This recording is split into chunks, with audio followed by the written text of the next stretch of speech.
Hey guys, in this video I'm going to show you how to create clipping mask in Affinity Studio.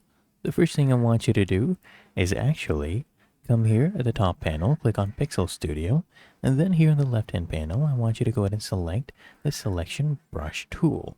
After that, what I need you to do is go ahead and select the object where you want to create the mask.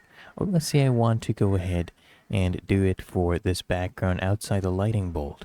So I'll go ahead and select that. And once it has been selected, you'll see this at the edges. These are the marching ants. And you just come here, you click on mask layer. And after that, you'll see we have masked this. And if I use the brush tool and go ahead and brush over this, you'll see that as long as I have the mask, let's go ahead and use this one here.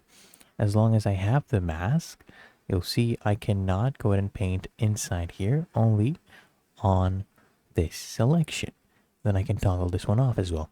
But that is how to go ahead and create clipping mask in Affinity Studio.